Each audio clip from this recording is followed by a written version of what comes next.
ನಮಸ್ಕಾರ ಸ್ನೇಹಿತರೆ. IPL ಜ್ವರ ಹೇಗಿತ್ತು ಅಂದರೆ 2 ತಿಂಗಳ ಕಾಲ ಎಲ್ಲಿ ನೋಡಿದ್ರು ಇಡೀ ದೇಶದಾದ್ಯಂತ IPL ಯಾವ ಆ ತಂಡ ಗೆಲ್ಲುತ್ತೆ ಅಂತ, ಇಬ್ಬರು ಈ ತಂಡ ಗೆಲ್ಲುತ್ತೆ ಅಂತ, ಫೈನಲ್ಗೆ ಯಾರು ಬರ್ತಾರೆ, ಮಿಡ್ಲಲ್ಲಿ ಯಾರು ಸೋರ್ತಾರೆ, ಯಾವ ಪಂದ್ಯಗಳ ಮೇಲೆ ಬಾಜಿ ಕಟ್ಟೋದು, ಯಾವ ಪಂದ್ಯದ ಮೇಲೆ ಬಾಜಿ ಕಟ್ಟದೇ ಇರೋದು ಹೇಗೆ ನಡೀತು ಅಂದರೆ ಅಬ್ಬಾ ಇಡೀ ದೇಶದಲ್ಲಿ ಕಾವಿಗಿತ್ತು. ಅಂದರೆ ಹಣದ ವಹಿವಾಟು ಇತ್ತಲ್ವ, ಆ ಕಡೆ ಈ ಕಡೆ ಇನ್ನು ಚೆಲ್ಲಾಟ, ನಲಿದಾಟ, ಆಮೇಲೆ ಆನ್ಲೈನ್ಗಳಲ್ಲಿ ಬೆಟ್ಟಿಂಗ್ಗಳು, ರಿಯಲ್ಗೂ ಕೂಡ ಮುಖಾಮುಖಿ ಬೆಟ್ಟಿಂಗ್ಗಳು, ಇವೆಲ್ಲ ನಾವು ಕೇಳಿರೋವು, ಎಲ್ಲ ಅಲ್ಲಿ ಇಲ್ಲಿ ಎಲ್ಲ ಕೇಳಿರೋ ಹೇಳ್ತಾ ಇರೋದು ಸ್ನೇಹಿತರೆ. IPL ಜ್ವರ ಆ ಥರ ಇತ್ತು ನೋಡಿ.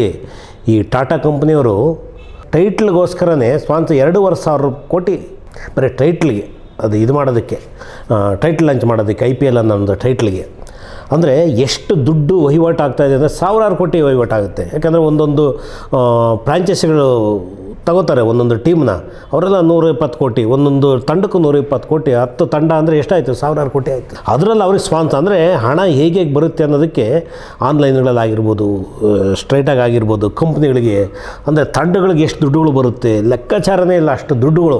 ಅದೇ ನಮ್ಮ ಬೆಂಗಳೂರು ತಗೊಳ್ಳಿ, ರಾಯಲ್ ಚಾಲೆಂಜ್ ತಗೊಳ್ಳಿ, 2008ರಿಂದ ಆರಂಭ ಆಯಿತು. 2008ರಿಂದ ಪ್ರತಿ ವರ್ಷ 5 ಲಕ್ಷ, 10 ಲಕ್ಷ, 15 ಲಕ್ಷ ಈಗ ಬರೋದು.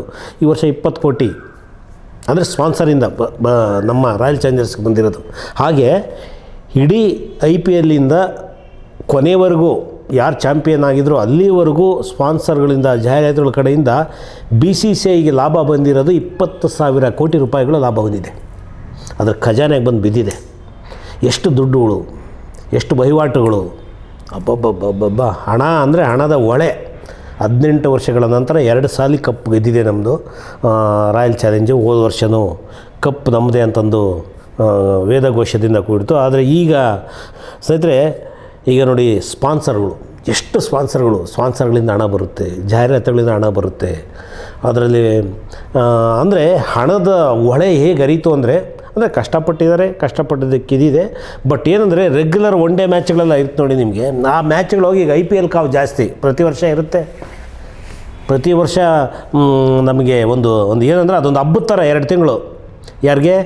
ಈ ಕ್ರಿಕೆಟ್ ಪ್ರೇಮಿಗಳಿಗೆ, ಕ್ರಿಕೆಟ್ ಪ್ರೇಮಿಗಳ ಜೊತೆಗೆ ಈ ಬಿಸ್ನೆಸ್ ಮಾಡೋರಿಗೆ, ವಹಿವಾಟು ಮಾಡೋರಿಗೆ, ಈ ಬಾಜಿ ಕಟ್ಟೋರಿಗೆಲ್ಲ ಒಳ್ಳೆ IPL. ಅದರಿಂದ ಏನಂದರೆ IPLಯಿಂದ ಯಾರಿಗೆ ಲಾಭ ಆಗ್ತಾಯಿದೆ, ಫ್ರಾಂಚೈಸಿಗಳಿಗೆ ಲಾಭ ಆಗ್ತಾಯಿದೆ, IPL ಆಡೋರಿಗೆ ಲಾಭ ಆಗುತ್ತೆ, BCCIಗೆ ಲಾಭ ಆಗುತ್ತೆ. ಕಳ್ಕೊಳ್ಳೋರು ಯಾರು? ಜನ. ಎಲ್ಲೇ ಹೋದರೂ ಫೈನಲ್ ಅಲ್ಟಿಮೇಟ್ ಏನಂದರೆ ಮಿಡ್ಲ್ ಕ್ಲಾಸ್ ಜನಕ್ಕೆ ಇದು ಹೊಡ್ತಾ ಬೀಳ್ತಾ ಇರೋದು. 100% ಮಿಡ್ಲ್ ಕ್ಲಾಸ್ ಜನ. ಯಾಕಂದರೆ ಅವ್ರಿಗೆ ಮಿಡ್ಲ್ ಕ್ಲಾಸ್ ಜನ ಭಾಳ ತಲೆ ಹಚ್ಕೊಂಡ್ಬಿಡ್ತಾರೆ. ನಮ್ಗೆ ಆ ಟೀಮು, ಈ ಟೀಮು, ಅವ್ರಿಗೆ ಗೆಲ್ತಾರೆ, ಇವ್ರಿಗೆ ಗೆಲ್ತಾರೆ ಅಂತ ಬಾಜಿಗಳು ಕಟ್ಟಿ ಹಣ ಹಾಳು ಮಾಡ್ಕೊಂಡು, ಸಾಲ ಮಾಡ್ಕೊಂಡು, ಲಾಸ್ಟಿಗೆ ನೇಣು ಹಾಕ್ಕೊಂಡು ವಿಷ ಕುಡಿದು ಏನೋ ಒಂದು ಸತ್ತೋಗ್ತಾರೆ. ಈ ಪರಿಸ್ಥಿತಿಗೆ ಬಂದುಬಿಟ್ಟಿದೆ ನಮ್ಮ ದೇಶದಲ್ಲಿ ಕೆಲವು. ಅದು ಏನಂದರೆ ಕ್ರೀಡೆ ಅನ್ನೋದು ಹೇಗೆ ಅಂದರೆ ಅದು ದೈಹಿಕವಾದ ಕ್ರೀಡೆ, ಆರೋಗ್ಯಕರವಾದ ಕ್ರೀಡೆ, ಜನಗಳಿಗೊಂದು ಮನೋರಂಜನೆ ಕೊಡೋ ಅಂಥದ್ದು. ಇವತ್ತಿನ ದಿನಗಳಲ್ಲಿ ಏನಾಗಿದೆ ಅಂದರೆ ಅದು ಕಮರ್ಷಿಯಲ್ ಆಗಿಬಿಟ್ಟಿದೆ. ಕಮರ್ಷಿಯಲ್ ಹಣ ಅಂದರೆ ಹಣ. ಈಗ ನೋಡಿ, ಉದಾಹರಣೆ ನಮ್ಮ IPLಲ್ಲಿ ರಾಯಲ್ ಚಾಲೆಂಜ್ ಕಡೆಯಿಂದ ವಿರಾಟ್ ಕೊಹ್ಲಿ ಅವ್ರಿಗೆ 21 ಕೋಟಿ ಅವ್ರ ಸಂಭಾವನೆ.